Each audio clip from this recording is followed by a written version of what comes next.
आज हम लोग पारिस्थितिकी के बारे में अध्ययन करेंगे इस वीडियो में और देखेंगे कि पारिस्थितिकी किसे कहते हैं और पारिस्थितिकी तंत्र किसे कहते हैं और इंग्लिश में इसे इकोलॉजी कहा जाता है।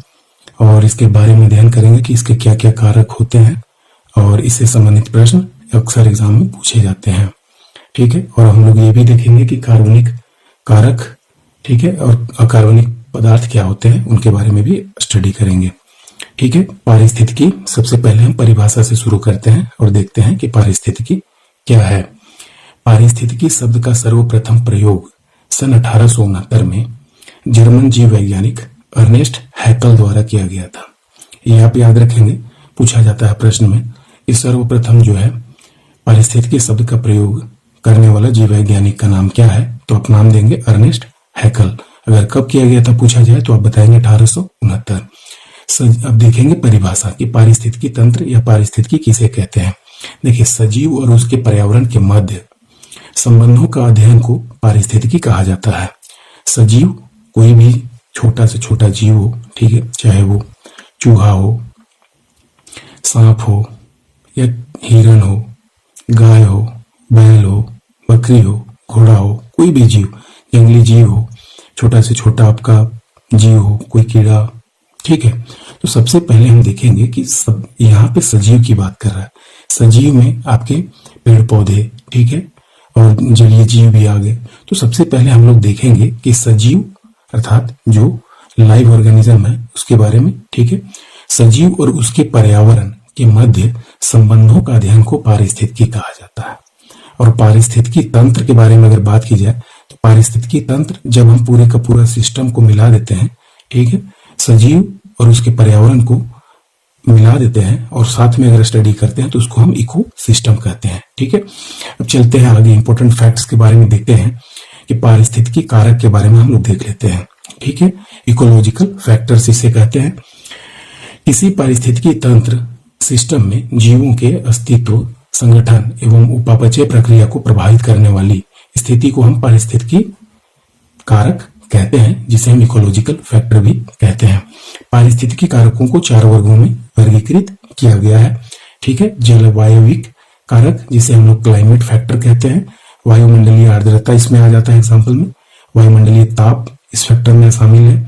वायु, प्रकाश, वायुमंडलीय वर्षा तथा वायुमंडलीय गैस को शामिल किया जाता है। इसमें कोई भी ऐसा नहीं है जो कि आप लोगों को समझाना पड़ेगा। वायुमंडलीय आर्द्रता ह्यूमिडिटी की बात कर रहा है। ठीक है, वायुमंडलीय ताप जो सूर्यातप से इंक्रीज या फिर डिक्रीज होता है। वायु, प्रकाश, वायुमंडलीय वर्षा तथा वायुमंडलीय गैस को शामिल किया जाता है, यह क्लाइमेट फैक्टर के रूप में। तो अगर इकोलॉजिकल फैक्टर की बात की जाए तो ये कितने प्रकार के होते हैं? 4 प्रकार के होते हैं, जिसमें कि पहला है क्लाइमेट फैक्टर, दूसरा है एडाफिक फैक्टर जिसे मृदीय कारक कहते हैं, तीसरा है स्थलाकृति एवं भौगोलिक कारक, ठीक है, चौथा है जैविक कारक। तो ये हम देख लेते हैं फटाफट। मृदीय कारक में केवल मृदा की बात होगी। अब मृदा के अंदर में बहुत सारे छोटे छोटे सूक्ष्म जीव भी रहते हैं, उन सब के बारे में भी अध्ययन करेंगे। और ये बिल्कुल छोटा सा वीडियो है जिसमें कि आप इकोसिस्टम के बारे में पूरा जानेंगे। देखिए, बादल है और इस प्रकार से फिगर से मैंने ये समझाने का कोशिश किया हुआ है कि किस प्रकार से इकोसिस्टम या इकोलॉजी वर्क करता है। इसमें कोई भी जीव से लेकर जितने भी जीव हैं, जंतु हैं, पेड़ हैं, पौधे हैं, जो पर्यावरण में हम लोग देखते हैं, वो सारे मिलके इकोसिस्टम का निर्माण करते हैं। और अब अगर बात की जाए इन्वायरमेंटल साइंस की, तो इन्वायरमेंटल साइंस में भी ये आपको स्टडी करना है। अब चलिए देखते हैं आगे। तीसरा जो इम्पोर्टेंट फैक्टर है वो है स्थलाकृति या भौगोलिक कारक, जिसमें कि हम अध्ययन कर रहे हैं टोपोग्राफिक और फिजियोग्राफिक फैक्टर्स के बारे में, जिसमें आ जाता है ऊंचाई, पर्वतों की दिशा एवं हवा व पानी से संपर्क, ढलान, गहराई, चढ़ान, ऊंचा नीचा, समतल, ऊर्ध्वाधर, क्षैतिज इत्यादि। तो देखिए, इसमें क्या है, सबसे पहले आपको समझना है, ठीक है, इसमें आप लोग देख रहे हैं कि किस प्रकार से प्रभावित होता है। सबसे पहले हम लोगों ने देखा है कि पारिस्थितिकी में किस प्रकार से पारिस्थितिकी कारक हैं जो इकोसिस्टम को अफेक्ट करते हैं, वो कारक यही सारे हैं। तो सबसे पहले आप लोगों को ध्यान देना है कि इकोसिस्टम को अफेक्ट करने वालों में सबसे पहला है जलवायु कारक, जिसमें कि वायुमंडलीय आर्द्रता, वायुमंडलीय ताप, वायु, प्रकाश, वायुमंडलीय वर्षा तथा वायुमंडलीय गैस इत्यादि शामिल थे। दूसरा में हम लोगों ने देखा मृदा के बारे में, मिट्टी के बारे में। तो इससे आप लोगों को क्या पता चल रहा है कि ये ऐसे कारक हैं जो कि वायुमंडल को अफेक्ट कर सकते हैं या फिर आपके इकोलॉजी या इकोसिस्टम को प्रभावित कर सकते हैं। तो तीसरा है स्थलाकृति या भौगोलिक कारक। टोपोग्राफिक और फिजियोग्राफिक फैक्टर्स में हम लोग देखेंगे कि ऊंचा नीचा होना भी प्रभावित करता है इकोसिस्टम को या इकोलॉजी को। पर्वतों की दिशा भी प्रभावित करता है। अब जैसा जानते होंगे कि पर्वतों की दिशा अगर बदल जाए, पर्वतों की हाइट अगर बदल जाए तो भी हवा, पानी या वर्षा सभी में प्रभाव पड़ता है। उसी प्रकार से हम लोग देखते हैं कि किसी भी चीज का गहराई बढ़ना, चढ़ान होना, ऊंचा नीचा होना, समतल होना, ऊर्ध्वाधर होना, क्षैतिज होना, ये सारे क्या है, फैक्टर्स हैं, स्थलाकृति या भौगोलिक कारक हैं जो कि अफेक्ट करते हैं इकोलॉजी या इको सिस्टम को, पारिस्थितिकी कारक हैं। फिर चौथा आप देखते हैं जैविक कारक हैं, बायोटिक फैक्टर। तो ये 4 कारक है जिनसे कि आपका पारिस्थितिकी तंत्र प्रभावित होता है। पहला क्लाइमेट फैक्टर, दूसरा आपका मिट्टी से प्रभावित होगा, तीसरा जो स्थलाकृति या भौगोलिक कारक है उनसे प्रभावित होगा आपका इकोसिस्टम या इकोलॉजी, और चौथा प्रभावित होगा जैविक कारक है जिनको हम लोग बायोटिक फैक्टर बोलते हैं, उनसे अन्य जीवित जीवों का प्रभाव। ठीक है, जैसे कि जैविक कारक में आप देखते होंगे कि जो छोटे छोटे जीव रहते हैं, वो मान के चलिए कि जो सूक्ष्म जीव रहते हैं वो डेड बॉडीज को भी क्या करते हैं, खाने लगते हैं। तो इस प्रकार से ह्यूमस का या फिर किसी मान के चलिए पेड़ पौधों के जो पार्ट्स होते हैं, ठीक है, पत्ते होते हैं, वो मिट्टी में सड़ गल के क्या बनाते हैं, ह्यूमस बनाते हैं, तो वो जैविक कारक में आएंगे। तो सबसे पहला हम लोगों ने क्या देखा, क्लाइमेट फैक्टर देखा, दूसरा हम लोगों ने देखा जो है मिट्टी से संबंधित हमने देखा, तीसरा हमने देखा स्थलाकृति या भौगोलिक कारक के रूप में, और चौथा हम लोगों ने देखा जैविक कारक के रूप में। तो इस प्रकार से ये 4 पॉइंट्स हैं जो कि अफेक्ट करते हैं आपके इकोसिस्टम या इकोलॉजी को, पर्यावरण को। अब देखते हैं मृदीय कारक में हम लोग देखते हैं भूमि विज्ञान। ठीक है, मृदा के अध्ययन से संबंधित विज्ञान है। भूमि विज्ञान के बारे में हम लोग जान लेते हैं। मृदा का निर्माण वायुमंडल एवं स्थलमंडल के चट्टानों के मध्य हुआ। मिट्टी का निर्माण देखिए कैसे हुआ। मृदा का निर्माण वायुमंडल एवं स्थलमंडल के चट्टानों के मध्य हुआ है। ठीक है, क्या हुआ कि स्थलमंडल के चट्टान धीरे धीरे धीरे धीरे ताप, दाब, बल से, हवा के बल से धीरे धीरे कटते गए, और उन्हीं से मिट्टी का क्षालन बढ़ता गया, और मिट्टी का क्या हुआ, जमाव बढ़ता गया, और धीरे धीरे एक लेयर का निर्माण हुआ। यह भूपर्पटी अर्थ क्रस्ट की सबसे ऊपरी परत है जिसमें विभिन्न जीवों के अवशिष्ट भी मिश्रित होते हैं। ठीक है, अब मृदा का निर्माण के बारे में थोड़ा सा देख लेते हैं। मृदा, पृथ्वी की उत्पत्ति के संबंध में अनेक सिद्धांत दिए गए हैं जिनमें कि पृथ्वी की उत्पत्ति लगभग 4.6 अरब वर्ष पुरानी बताई गई है। अब देखिए यहाँ पर समझिए, 4.6 अरब वर्ष। ठीक है, इसका अर्थ क्या हुआ, ये पॉइंट से पहले है तो इसको हम पढ़ेंगे 4 अरब।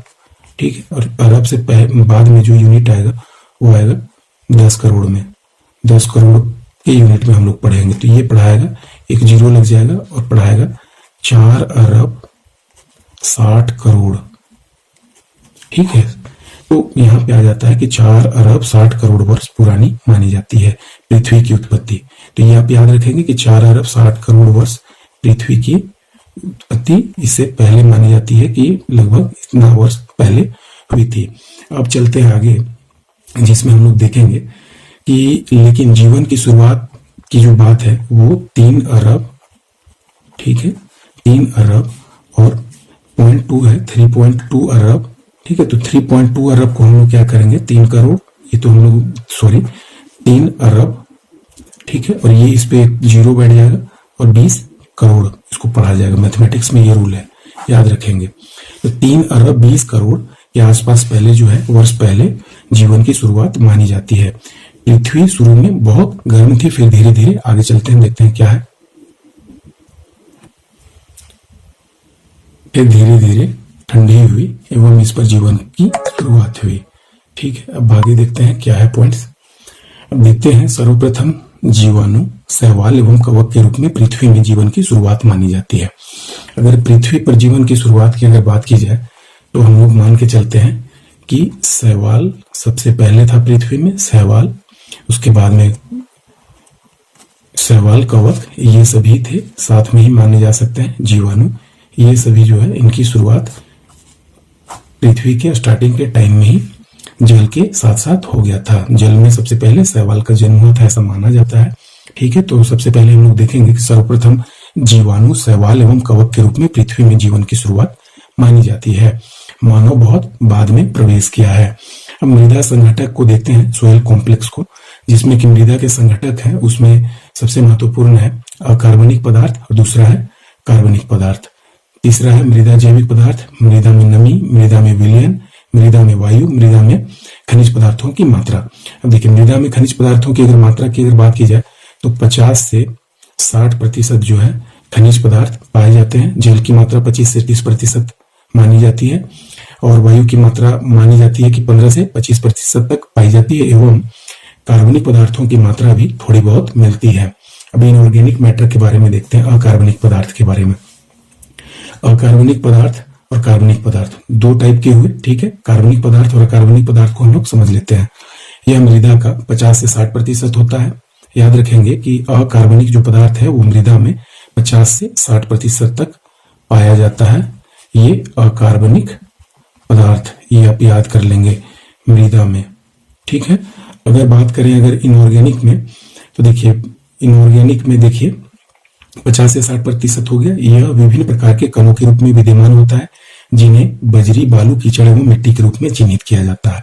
अब देखिए अगर बात हो रही है बजरी की, तो बजरी 2 mm से अगर बड़ा होगा, साइज में अगर 2 mm से, जिसका रेडियस हम मान के चलते हैं 2 mm से बड़ा हो, ग्रेटर देन हो, तो हम मान के चलते हैं कि वो बजरी है।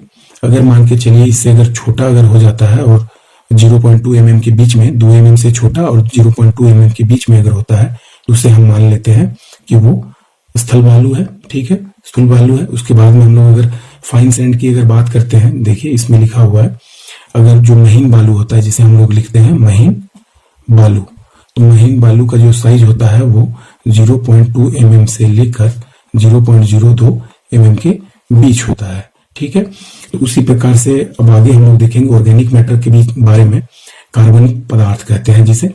मृदा में कार्बनिक पदार्थों के विद्यमान होने की वजह से जीवित प्राणियों की मृत्यु एवं उनके मृत शरीर में मृदा में सड़ना है, ये कर्कट लीटर कहलाता है, ठीक है। कर्कट इंग्लिश में लीटर कहेंगे। डू नॉट लीटर लिखा हुआ रहता है ना, ये लीटर का अर्थ होता है एक तरह से, कैसे कहेंगे, एक तरह से अपशिष्ट पदार्थ की गिनती में आता है, ठीक है। आप देखते होंगे do not throw the litter ऐसे करके रेलवे स्टेशन सब में लिखा हुआ रहता है, do not throw the litter out of the train ऐसे लिखा हुआ रहता है। तो ये लीटर का अर्थ है कूड़ा करकट, ठीक है, वही करकट लिखा हुआ है।